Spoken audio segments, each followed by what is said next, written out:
What's going on this morning, Dallas Cowboys fans? It is Monday, and unfortunately, we do know this is not a victory Monday for the Dallas Cowboys. The Dallas Cowboys took a loss to the Arizona Cardinals yesterday with the final score of 28-16.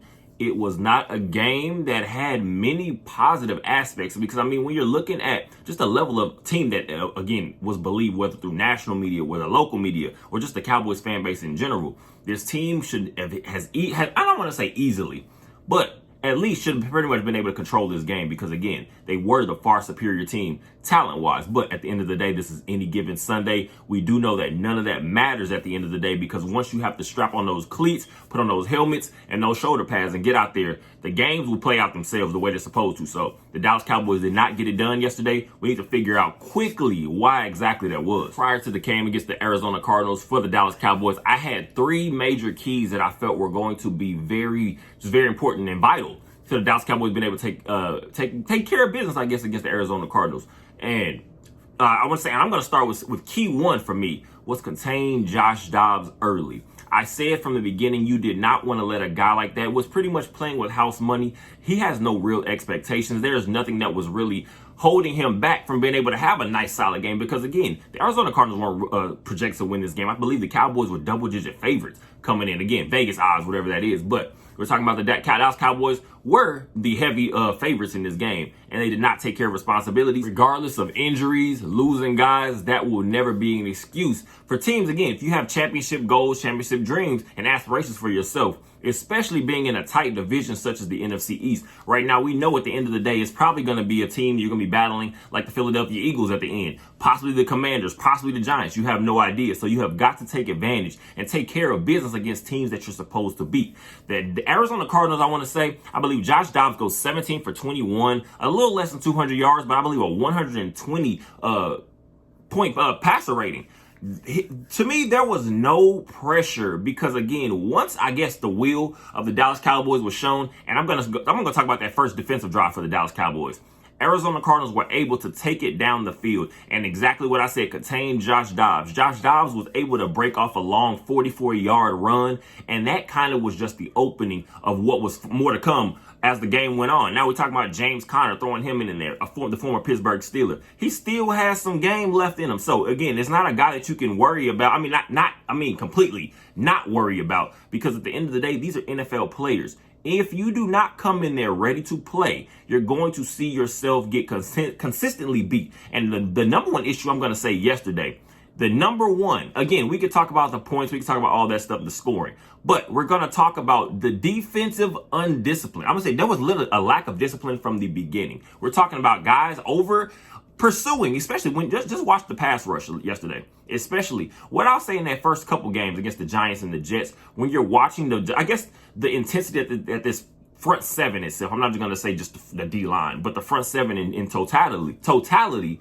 When you're watching them play, those first couple games, even though these guys were rushing and with reckless abandon, they were still keeping gap assignment, gap discipline. And one thing you saw yesterday many times, guys were not only just getting beat off the ball, a lot of times, a lot of the major issues were guys just over pursuing and running past their lanes, and that was opening up wide open cutbacks. And again, we're talking about runs that consistently will add up. We're talking about the running game.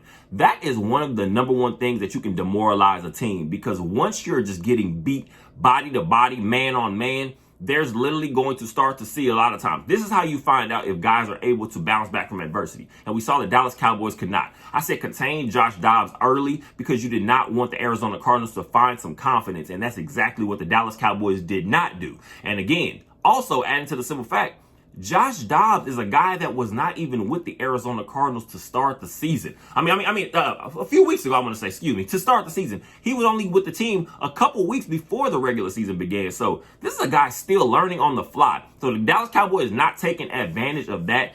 That's just, I guess it's just very disheartening to see, because more so it's so early in the season. Of course, there are going to be games sometimes that you just don't actually get the job done, even though nothing's really wrong with your formula overall. But yesterday just showed that this Cowboys team, you're going to have to bounce back next week against the New England Patriots, because no one is going to sit here and make excuses for the Cowboys. No longer having Trayvon Diggs is not an excuse. So regardless, maybe the defense was still kind of laboring a little bit. Guys trying to figure out how to fit in their new positions, their new duties, their new roles, not having a playmaker like a Trayvon Diggs out there. But again, one thing I just saw more, again, it was just more disheartening, is that the guys on the front seven especially, we're just not able to be disciplined. That's something that has got to be figured out in these next coming weeks, because now we are starting to ramp up and get into the more, I guess, the meatier part of our schedule. The Dallas Cowboys have got to get this figured out. Key number 2 for me for the Dallas Cowboys to be able to find some success against the Arizona Cardinals, I strongly believed it was going to be able to contain guys like Zach Ertz and also guys like Marquise Hollywood Brown. We saw exactly, and again, let's throw in some of these other guys. Of course, James Conner, I said, had a nice game yesterday. 14 carries, 98 yards, 7 yards a carry, and also a touchdown. And throwing in guys like Rondale Moore, I believe he has a 40-plus yard touchdown run against the Cowboys. We're talking about a receiver. The Arizona Cardinals were pretty much moving pieces around because they were trying to find something that will work against this team. And again, guys being undisciplined, that opened up the floodgates for other guys to get involved. The biggest issue, as well as the Cowboys were able to contain a guy like Zach Ertz, we do know, again, he does still have the capabilities to be a guy that can be a bit of a game, I don't want to say a game breaker, but a guy that he can still make some plays, especially in the passing game. The longtime former Philadelphia Eagle. Now, we're talking about guys like Marquise Brown. It wasn't anything gaudy, but he was able to put some work in on this team in certain key situations. Again, predominantly, Stephon Gilmore was a guy that was not had predominant coverage against Marquise Brown yesterday. Also, Deron Bland, and you can just tell the difference between a guy like Deron Bland. As much as I love Deron Bland, he is not Trayvon Diggs, because what he's better suited for is that nickel corner position. Because a guy like that, he is good. He's good at using the field as his friend. But again, when we're talking about the sideline and playing the boundaries, you have got to understand how to use that sideline as an extra, I guess you want to say extra helper on defense. But also, we can see yesterday a lot of times what we were accustomed to seeing against the New York Giants and the New York Jets. Dan Quinn was pretty much he was very controlled when it came to man press these first couple weeks. He was not, again, shy about using it all, because, again, with this pass rush, you have got to pretty much knock off the timing of the passing game, because that's going to do nothing but help guys like a Micah Parsons, a Dorrance Armstrong, a DeMarcus Lawrence, these other guys that can get after the quarterback a little bit. Yesterday, we saw a lot of soft coverage, and I hated to see it, because the number one issue with doing that is you're pretty much giving up free plays on certain times if you have a quarterback that's not afraid to just take what you're giving them. And we saw lots of times yesterday, not just the Marquise Brown, but just certain times you would find guys, and again, let's not throw in any blown coverages. You saw lots of times we were just giving up 5 to 6 yards easily every single play. And when you are constantly doing that, and I'm not going to put too much on a Dan Quinn in the first game with having to make some major adjustments to your defensive lineup. But one thing you're going to have to see is I want to see Deron Bland being able to show that he is able to come up a little closer, because one thing we're going to have to be very useful of, I guess, in this stretch, not having Trayvon Diggs for the remainder of this season. We're going to have to rely on our pass rush. It's going to have to be prevalent. So if we cannot be giving up these cheap 5 to 6 yard passes and playing soft, because one thing that's going to hurt is, I guess you want to say, just the aggressiveness of this defense. If we're not going to be aggressive, if we're not getting these lockdown drives defensively, this team's going to be in a lot of trouble. Because again, as much as we were able to contain a guy like Zach Ertz, Marquise Brown was able to find his certain spots. Especially, we're going to talk about a touchdown catch he has on Stephon Gilmore later on in the game. And it wasn't the worst coverage in the world. Stephon Gilmore was honestly a fingertip away from being a pass breakup. But again, when you have guys like that are going to be able to find their certain spots, you're going to find yourself in some trouble from certain times. Again, like I said, Marquise Brown, it wasn't anything gaudy, but he did have 5 catches, 61 yards, and a touchdown. A 12.2 yards per reception average. Again, nothing crazy, but just the number one thing. Once you saw the Dallas Cowboys were not able to stop the run, regardless of the reasoning. Again, some of it was just us getting completely beat off the ball. A lot of it, what I truly felt watching the game, was just lack of discipline. But again, certain spots, once you let a team like that get comfortable and they're beating you up, and now that you find your defense actually found themselves, the Dallas Cowboys defense more specifically, found themselves on their heels. A guy like a Marquise Brown was able to just kind of pick his spots. And Josh Dobbs, again, guy with no real expectations, was able to find him. So, again, that was a major key because, again, even though the numbers were not big or anything for the Cardinals passing game, they were able to find some balance and some control in certain aspects, and that definitely hurt the Dallas Cowboys yesterday. Key number 3 for me, for the Dallas Cowboys to find some success yesterday against the Arizona Cardinals, was get other offensive weapons involved. CeeDee Lamb for the first couple weeks seemed to be kind of one of our only weapons. Tony Pollard had a couple of nice splash plays here and there, especially more, I say, in the Jets game. The numbers weren't extra crazy thing, but again, the Jets do have a very nice defense. So it was a game that when you watched, some of these other weapons were able to get off a little bit. I'm talking about Michael Gallup. We were able to see Tony Pollard have a nice game yesterday. We saw Jake Ferguson make a couple catches here and there. You saw Hunter Lipke in a couple of different spots. Rico Dowdle is who I've talked about all off season, especially during training camp, because Mike McCarthy just has spoken glowingly. Brian Schottenheimer has spoken glowingly about him. Just a guy that plays with this intensity and this fire. And yesterday we saw that on a couple times. Dak Prescott gets him the ball on a screen, and I believe it turns into a 15-yard touchdown run. And a lot of it was work off of him just running hard. Another play, the defense seems to have him completely shelled. It's going to be a terrible play call, it seems, and all of a sudden, we see him break out somehow and still end up getting another first down. So a guy like Rico Dowdle, a guy like Michael Gallup, again, especially Michael Gallup, it was, to me, I want to say it was more so just a good sighting to see, just because it was the first time, I guess you could say, in a couple years at least, where we saw Michael Gallup and it looked like he just had some of his, I guess, flashback a little bit. He was never the quickest, the most agile wide receiver out there, but Michael Gallup just looked way more comfortable. He looked like his body is starting to, I guess, come back into form. And again, although I guess you want to say the final results, of course, did not turn out the way that we had hoped, there were some guys that were able to get a little bit more involved outside of a guy like CeeDee Lamb. Take a look at some of these numbers. We can talk about, of course, Dak Prescott, 25 for 40, 249, 6.2 average, 1 touchdown, that 1 interception, that bad end zone ball. I guess I want to say under duress and racing against the clock at this point in time. 41.2 QBR, 78 passer rating. We could talk about this in a little bit, but that is what it is for right now. Tony Pollard also able to get off 23 carries, 122 yards, 5.3 average. Long of 31. Tony Pollard has shown that he is that number one running back. And again, he is able to run through the tackles. That was the number one thing we were able to notice a little bit more yesterday. Tony Pollard does have the capability of being a lead back, and he showed it. Also, going into the simple fact, Dak Prescott used his legs a little bit more yesterday. I give him 3 carries, 24 yards. Rico Dowdle, like I said, 4 carries for 21 yards, 5.3 average. He ran hard yesterday. That was a guy I was impressed in a smaller, again, sample of numbers and opportunities again. But a guy like that he showed that he is very capable. Hunter Lipke in certain short goal line type situations. Now, go to the wide receiver room. Michael Gallup, 6 catches for 92 yards and 27, a long of 27, so on 7 targets. He played very well yesterday, and I was very excited just to see him get comfortable, because that is another little little staple we can add into this offense now. Just being able to open it up and being able to rely on someone else. Brandon Cooks, what we haven't been able to see so far in this season is him being able to get off down the field. This offense is not stretching the field the way that I expected it to, especially what we saw just through training camp. It doesn't feel like we have even touched and tapped into any of that yet. So again, I want to say at this point, it's starting to be a little concerning. It's nothing I'm going to panic about yet, but it is something to keep an eye on. Of course, CeeDee Lamb, 4 catches, 53 yards, no touchdowns. Jake Ferguson, 5 catches, 48 yards. The very unfortunate thing I'm going to say, again, we can talk about the Rico Dowdle touchdown catch on the screen. Again, more of a touchdown run. But the biggest issue is we don't have one wide receiver touchdown in the first 3 games of the season. That is very, very, very alarming. And that's one thing Mike McCarthy is going to have to answer for.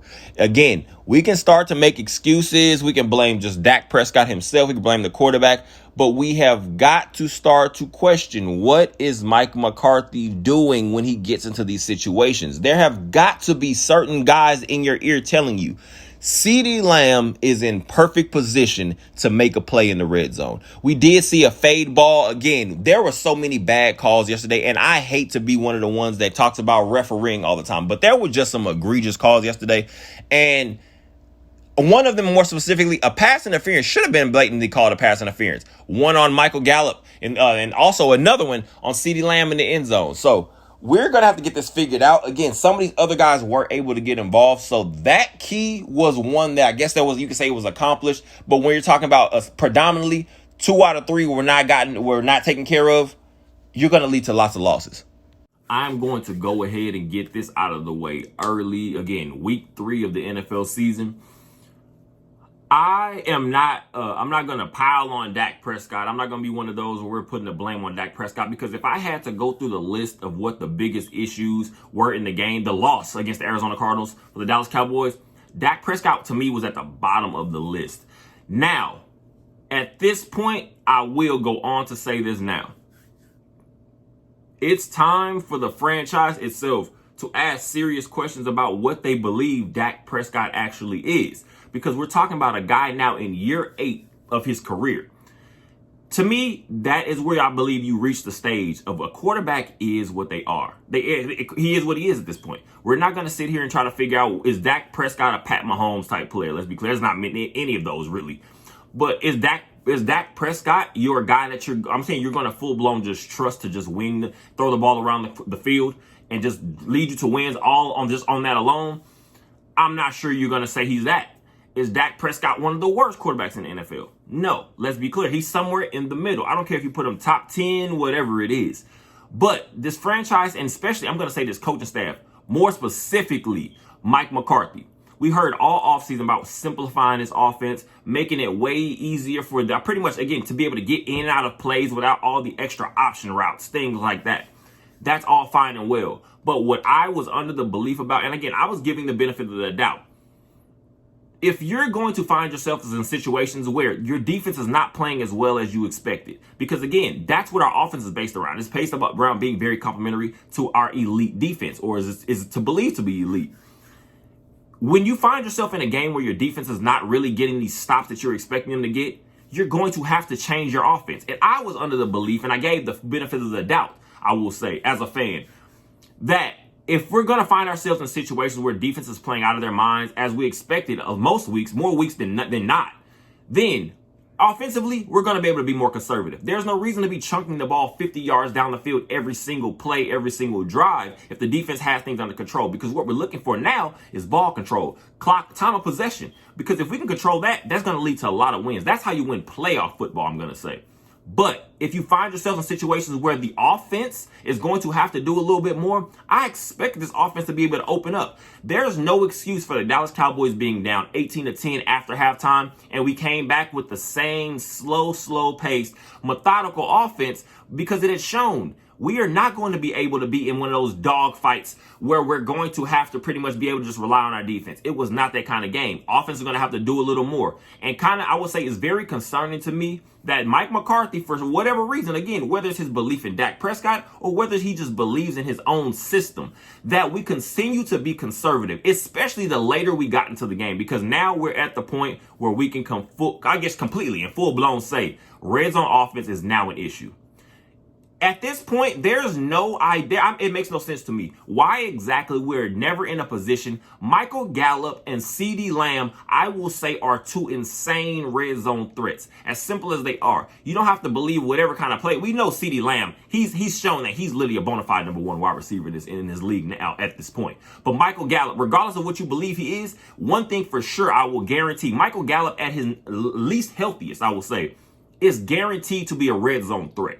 If we're not going to have some set offensive playbook that's going to be specifically to help us be successful in the red zone, and I mean scoring touchdowns, not field goals, you at least should be able to use your one-on-one weapons, such as a CeeDee Lamb. There's no reason a CeeDee Lamb should not be singular side most times than not. Getting a fade ball, getting a quick slant route opportunity. Michael Gallup getting a fade route. If you can't figure out this offense, you at least need to keep it simple and get the ball to your playmakers. It's very disheartening to see that we continue to run the ball down 12 methodically, again, if that's your game plan, but we're watching the clock tick down. We're talking about now a 2-possession game. You cannot be that conservative in that type of situation because, again, even if you kick a field goal, you're still down 9 points. That's still a 2-possession game. You're going to have to score, get an onside kick, things like that. And again, now we're asking for miracles to happen. I was not comfortable. And again, I say it's very disheartening.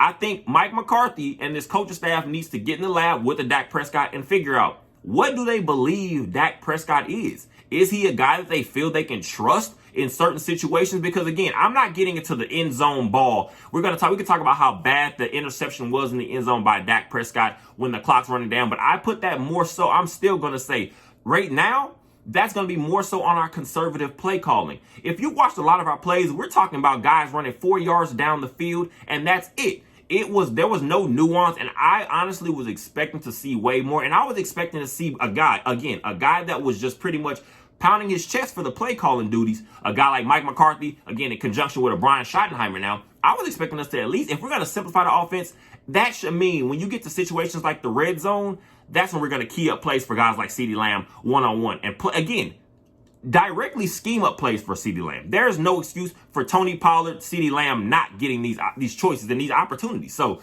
again, just very disheartening.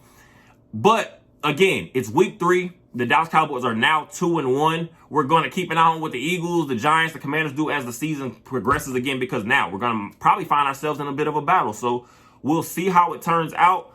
I'm not ready to quit on the team or anything. Let's be clear. Everybody, I feel like we need to just take a breath, let this week continue out, finish out, and hopefully there'll be some adjustments made. Because again, we did have 3 backup O-linemen yesterday. We did have, again, you don't want to make excuses for yourselves at all. Because again, at some point, if you're a championship level team of what you believe yourself to be, you cannot make excuses for losing a guy like Trayvon Diggs. We can say next man up in theory, but at some point I want to say, that the guy that's usually replacing that number 1 guy is not going to be as good. So you're going to have to do things a little different. So I'm going to hope that Dan Quinn, and I believe he can, Dan Quinn will be able to, again, find some adjustments that can be made from this last game. Find exactly where we can get better just going to this next game against the Patriots, because it's going to be very vital to the success of this team going forward, because we do not have anything to really rely on at this point. It's going to be about guys just getting out there, making plays and executing. So hopefully we'll be able to get back on track. I appreciate you guys for all the support. Go ahead and like, comment, subscribe, and especially comment down below. I want to know your guys' opinions of this team, the quarterbacks, the play calling, the defense, everything. Because again, there's so much to talk about. And again, we have different perspectives. But at the end of the day, we all want the same success for this team. And hopefully we can get back on track next week against the New England Patriots, I believe the game will be about 3:30 next Sunday. So hopefully the Dallas Cowboys can get back on track. I appreciate you guys. Like I always say, I definitely appreciate you. And go Cowboys.